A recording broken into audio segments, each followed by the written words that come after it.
Namoz Alloh bilan bandani orasidagi buyuk bir aloqa. Me'roj haqida gap ketganda mo'min musulmonlar va qaniydi bizda ham shunaqa voqea bo'lsa deb orzu qiladi.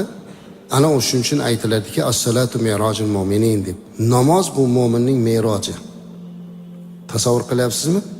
Payg'ambarimiz alayhisalom me'rojga chiqib qanaqa rohat ko'rganlar bo'lsa, biz bugun namozda turib shuni ko'rishimiz kerak. Shuning uchun ulamolar aytadi. Yodimizda tutaylik shu gapni.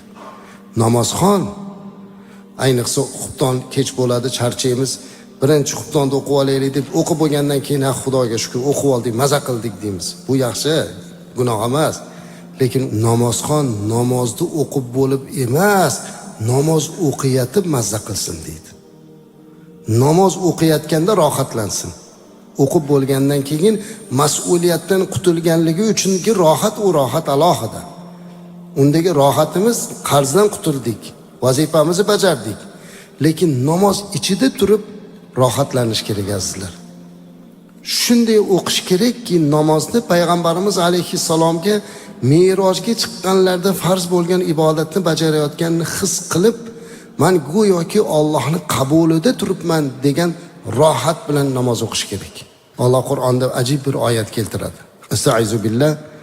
Inna solata tanha anil fahsha'i wal munkar. Qarang.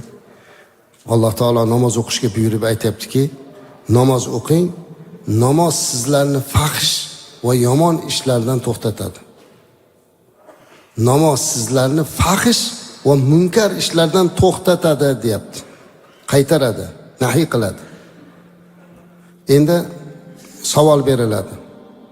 Namozxon bo'lib turib gunoh qilayotgan, namozxon bo'lib turib birovning haqqiga xiyonat qilayotgan, namozxon bo'lib turib o'g'rilik qilayotgan, namozxon bo'lib turib kechirasizlar, Alloh bizni kechirsin, hatto bor bu ham zino qilayotgan, namozxon bo'lib turib qilayotganlar bor-ku. Qur'onda Alloh taolo namoz o'qing, namoz sizni fahshdan, munkardan qaytaradi deyapti-yu deganimizda namozni aybi emas. U hali namoz o'qimayapti. Agar peshonasini sajdaga qo'yib subhana robbiyal a'la deb buyuk Allohni poklab Robbim Alloh deb turgan banda bu gunohlarni qilmaydi, chunki namozi unga yo'l qo'ymaydi.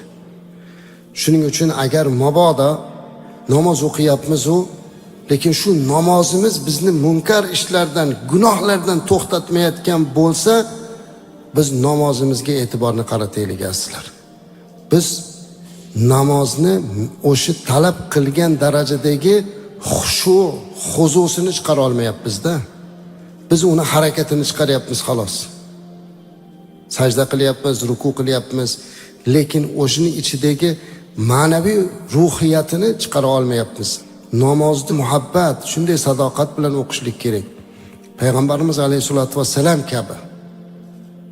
Biz namozni agar shunaqa o'qisak, namoz o'zi bizni to'xtatib qo'yadi hamma gunohlardan. Hamma gunohlardan, chunki bu va'dani payg'ambarimiz alayhisalom yoki bizga o'xshagan ahli ilm aytmayapti-da, buni Alloh aytayapti-da. Alloh aytayapti-da, namoz o'qi deyapti. Namoz seni hamma fahsh ishdan, hamma gunoh ishdan to'xtatadi. To'xtamayotgan bo'lsa, demak bu namozni aybi emas, namozxonni ayb. U haqiqiy namozxon bo'la olmayapti.